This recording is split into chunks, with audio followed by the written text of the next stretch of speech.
Uno dei primi dilemmi da affrontare in Xenoblade Cross è la selezione delle classi da utilizzare all'inizio. In questo video esaminerò approfonditamente le diverse opzioni disponibili, mettendo in luce per ognuna le abilità e tecniche più potenti per aiutarvi ad effettuare la scelta migliore in base al vostro stile di gioco. Se il vostro obiettivo è completare la campagna principale nel minor tempo possibile e non potete dedicarvi troppo al titolo e cercate la risposta breve, consiglio di concentrarvi su Giaguaro Corazzato, partendo da avventuriero, proseguendo con comando e poi evolvendo in vipera alata, in quanto questo approccio vi garantirà l'accesso a tecniche e abilità fondamentali per innescare il turbo infinito, utilissimo nelle fasi conclusive. Tuttavia la risposta lunga è che non esiste una scelta migliore in assoluto. Al contrario di quanto avveniva con i Gladius in Xenoblade 2, il capitolo Cross non presenta dislivelli significativi tra le classi, che sono dotate di peculiarità utilizzabili per differenti build. Ma prima di esplorare nel dettaglio le caratteristiche di ciascuna classe, se gradite contenuti del genere e vorreste vederne maggior frequenza sul canale, potete lasciare un bel mi piace, iscrivervi se siete nuovi ed attivare la campanella delle notifiche per non perdervi i prossimi video.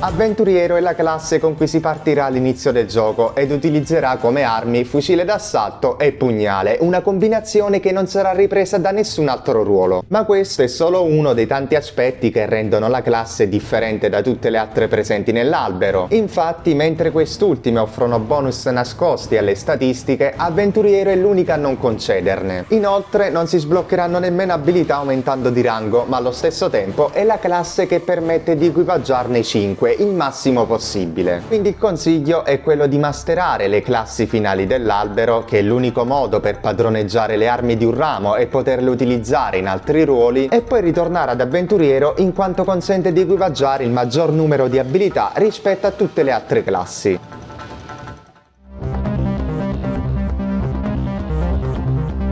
Ariete rappresenta la prima evoluzione di Avventuriero e con questa classe si avrà accesso a fucile d'assalto e spada lunga con bonus ad attacchi mischia e punti vita. Tra tutte le armi, il fucile d'assalto è particolarmente utile per accumulare rapidamente punti tensione, assieme a sciabola fotonica, esclusiva delle ultime due classi dell'albero. L'abilità più interessante che si sblocca a rango 7 è Forza Poderosa, che aumenta del 30% il danno degli attacchi mischia, e potenziata al massimo questa abilità diventa utilissima per costruire un personaggio focalizzato sugli attacchi fisici.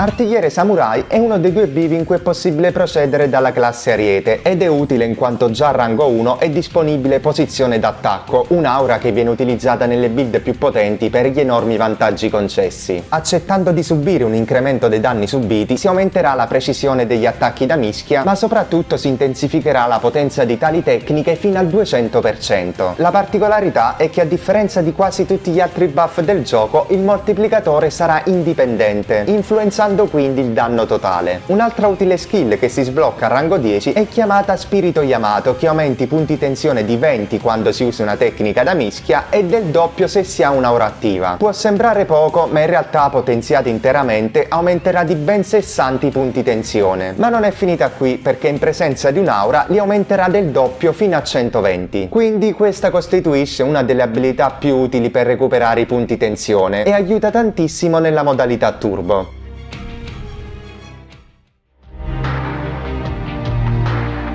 Duellante è l'evoluzione di Artigliere Samurai, che presenta un focus maggiore sul supporto al gruppo. A rango 7 si sblocca l'abilità Corteo Maestoso, che potenziata aumenta fino a 500 i punti tensione di tutta la squadra quando viene attivato il turbo. Poi a rango 8 l'abilità Ultimo Baluardo consente al costo di 1000 punti tensione di fornirne altrettanti a tutti gli alleati a piedi. Se potenziata completamente, essa può arrivare a fornire 2000 punti tensione a ciascun membro del gruppo, consentendo consentendo l'attivazione del turbo in contemporanea a tutta la squadra, con i relativi vantaggi che ne conseguono, tra cui il buff speciale Corazza Temprata, che dimezza tutti i danni subiti e garantisce immunità ai malus di movimento.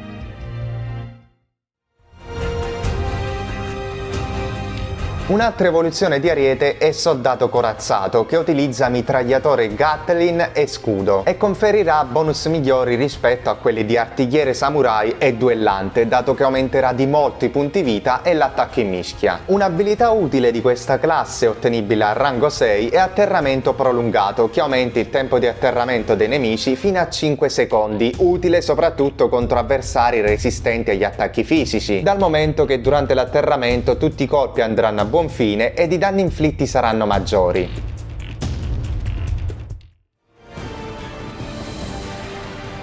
Guerriero Baluardo è l'evoluzione di Soldato Corazzato ed è particolarmente potente nelle build basate sul riflesso. A rango 8 acquisisce Super Scudo, una tecnica che agisce da specchio contro tutti gli attacchi fisici, mentre a rango 10 si sblocca Doppio Riflesso che, potenziata al massimo, aumenta del 100% il danno restituito. Abbinare tale abilità con la precedente tecnica e condire il tutto con i relativi potenziatori è una scelta formidabile nelle build basate sulla riflessione dei danni.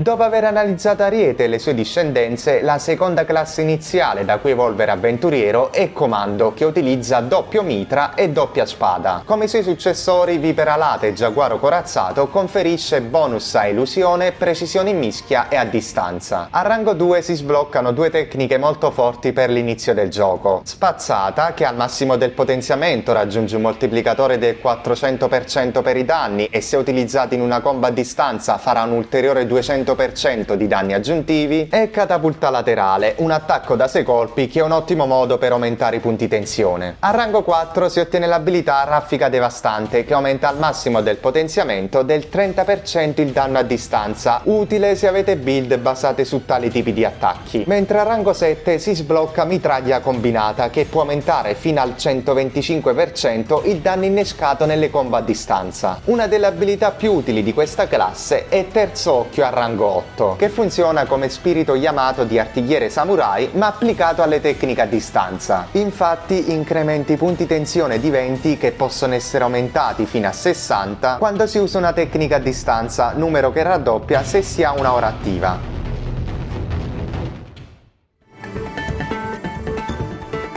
L'evoluzione diretta di Comando è Vipera Alata, ramo particolarmente vantaggioso per accumulare i punti tensione e per innescare il turbo infinito. A rango 1 già si ottiene Colpo Laterale. Se le tecniche viola sono importanti di per sé per aumentare i punti tensione, questa ancor di più, poiché infligge 2 colpi, quindi il guadagno raddoppia. Ma non è finita qui, perché a rango 4 si sblocca Sacrificio di Sangue, un'interessantissima tecnica che può essere usata anche al di fuori della battaglia, che dimezza la vita del personaggio ma conferisce immediatamente 1000 punti tensione, quindi utilizzandola solo 3 volte già si possono raggiungere i 3000 punti tensione per una nuova attivazione del turbo. A rango 5 è il turno di Scoppio di Gaudio, che riduce il tempo di ricarica delle tecniche fino al 50% se si innesca una combo a distanza, importante per accelerare il recupero dei punti tensione. Ed è una buona strategia abbinarla al potenziatore Tempo di ricarica rapida Aura, che a livello massimo riduce la ricarica delle tecniche del 20% quando è attivo un'aura. Raggiunto il rango 8 si avrà accesso a Detonatore, utile per la modalità turbo in quanto incrementa i punti tensione di 200 e fornisce anche il buff Potenza Critica, che incrementa il danno inflitto dai colpi critici, che di base è di un 25% additivo ma può salire con la tecnica potenziata al massimo di un altro 125%. A rango 9 si sblocca Orizzonte Mentale, che aumenta i punti tensione massimi da 500 nella versione base fino a 1500 e assieme ad Efferatezza Prolungata, ottenuta a rango 10, che aumenta fino a 10 secondi la durata del turbo, semplifica notevolmente il suo processo di attivazione infinito. Infatti, dopo essere entrati in modalità turbo, non solo si avranno già a disposizione altri 1500 punti tensione, ma verranno concessi anche 10 secondi aggiuntivi per ottenere i rimanenti per raggiungere i 3000 al fine di riattivarla nuovamente. Vipera Alata in tale ottica è la classe con le abilità e tecniche più utili per padroneggiare il turbo già dalle fasi iniziali del gioco.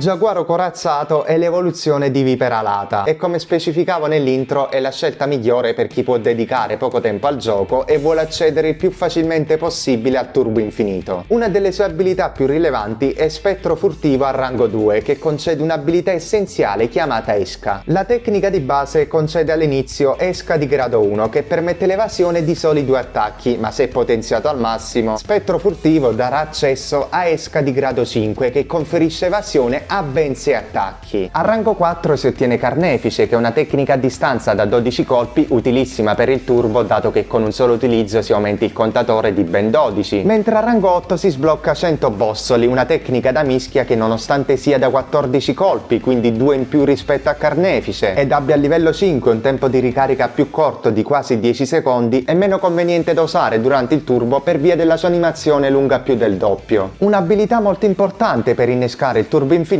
è Contatore Fantasma a rango 10, perché aumenta il valore iniziale del contatore a 4, ma potenziato al massimo arriva fino a 12, il che è vantaggioso dato che le tecniche di colore viola aumenteranno i punti tensione di 10 volte il contatore, ed è quindi facilissimo accumularne tanti già all'inizio.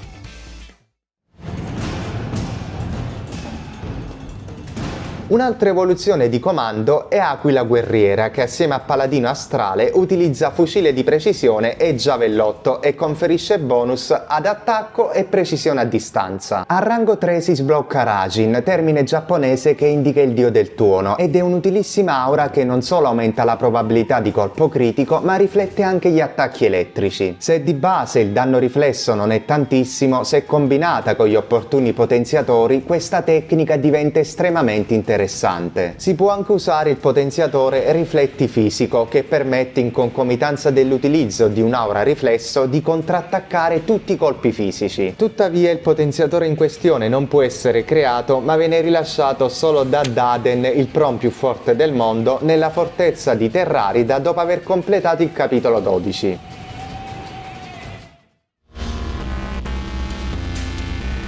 La classe successiva ad Aquila Guerriera è Paladino Astrale, che ha una comoda abilità a rango 10, Turbo PT, che aumenta di 150 i punti tensione per ogni tecnica eseguita durante il turbo, rendendola fondamentale per innescarla all'infinito, dato che aiuta a raggiungere velocemente i 3000 punti tensione necessari per riattivarlo.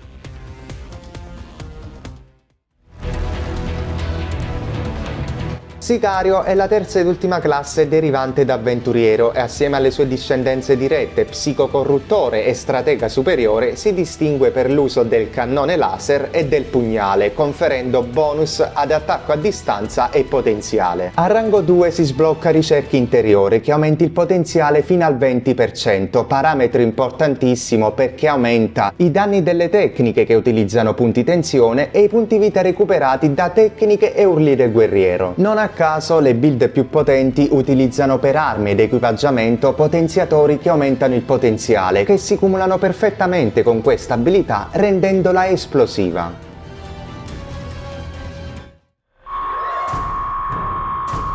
La discendenza diretta di Sicario è Psicocorruttore, che a rango 10 dà accesso a una delle abilità più potenti del gioco, Distruzione Interna. Con essa tutti i colpi derivanti da armi o tecniche di etere non distruggeranno più le parti del corpo dei nemici, ma in compenso infliggeranno molti più danni. L'aumento base è del 50%, arrivando fino ad un 150%, ma a differenza di molti altri bonus, questo è un moltiplicatore indipendente, il che significa che al massimo della sua potenza il danno sarà moltiplicato per 2.5, rendendola una delle migliori abilità in assoluto. Inoltre si può cumulare col potenziatore Distruzione Parte del Corpo, che diminuisce un altro parametro nascosto del gioco, la durezza delle parti del corpo, che variano da -5 a +5. Una parte che ha durezza massima di 5 riduce il danno dell'85%, mentre con -5 lo amplifica del 150%, che è a sua volta un moltiplicatore indipendente. indipendente. Piccola parentesi, Celica, che appartiene ad una forma alternativa della classe Psicocorruttore, ha come tecnica esclusiva Sventura Nera, che è eseguita col pugnale ed è una delle più forti in tutto il gioco. Potenziata al massimo non solo raggiunge un moltiplicatore del 400%, ma infligge un 300% in più di danno per ogni malus applicato sul nemico. Nella versione originale era presente un glitch e si potevano mettere solo 15 malus prima che il gioco crashasse, ma tramite un exploit che coinvolgeva le parti del corpo si poteva arrivare fino a 16, raggiungendo un totale di 4800% di danno additivo, che permetteva di disintegrare qualsiasi nemico.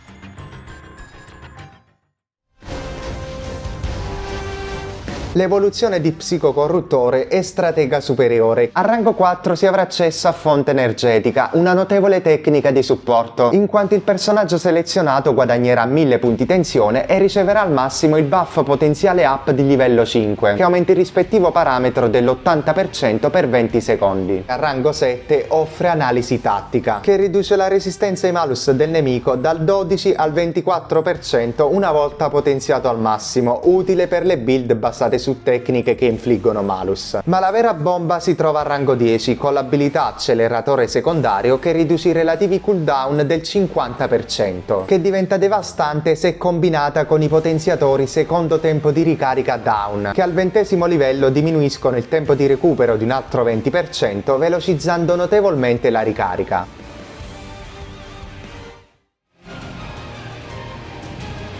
Spadaccino Esplosivo è la seconda linea evolutiva di Sicario e assieme al successore Cavaliere Galattico utilizza psicocannoni e sciabole fotoniche, concedendo bonus ad attacchi in mischia e a distanza. Se il fucile d'assalto per il ramo ariete era la miglior arma a distanza per accumulare punti tensione, la sciabola fotonica è la sua controparte da mischia. A rango 6 si ottiene un'aura molto potente, Astrolibrium, che non solo riflette i colpi di tipo raggio, ma aumenta anche il danno di tali attacchi. E vale lo stesso discorso di Ragin di Aquila Guerriera. Può essere ottimizzato con i potenziatori che aumentano il danno riflesso o quello rifletti fisico, che lo estende a tutti i danni fisici. A rango 7 si sblocca Assalto d'Aura, che aumenta precisione ed attacco delle tecniche da mischia del 30% al massimo quando un'aura è attiva, e si tratta di uno dei pochissimi moltiplicatori indipendenti assieme a posizione d'attacco di Artigliere Samurai e a distruzione interna di Psicocorruttore. A rango 10 si ottiene Spada Suprema, che anche se non è significativa come le precedenti, potenziata al massimo conferisce un 100% additivo di danni quando vengono innescate combi in mischia, ed è utile solo per un leggero boost se è già elevata la principale fonte di danno. Si tratta di una versione alternativa di mitraglia combinata di comando che riguardava le combo a distanza, ma che arrivava fino al 125% al massimo della potenza.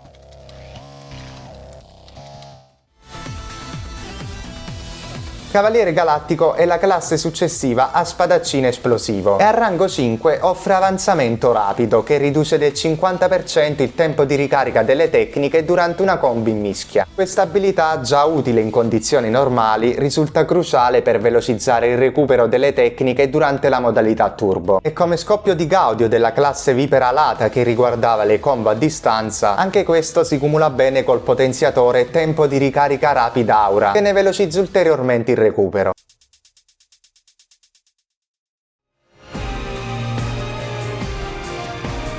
Spero che questa guida vi abbia aiutato a comprendere meglio le potenzialità di ciascuna classe e quali tecniche e abilità siano le più efficaci per le differenti build. Ogni ruolo ha una specifica utilità e la scelta di uno in particolare dipende molto dallo stile di gioco. In caso di dubbi o consigli su altri aspetti delle varie classi potete scriverli qui sotto nei commenti. Intanto, se non volete perdervi eventuali aggiornamenti sull'universo Xeno, potete seguirmi su tutti i miei social, in particolare su Instagram, con i link in descrizione. In sovraimpressione potete vedere i miei ultimi contenuti più importanti, tra cui la guida al combat system, all'installazione delle sonde e trucchi e consigli sul gioco. In attesa del mio prossimo video, ciao e buon gaming a tutti!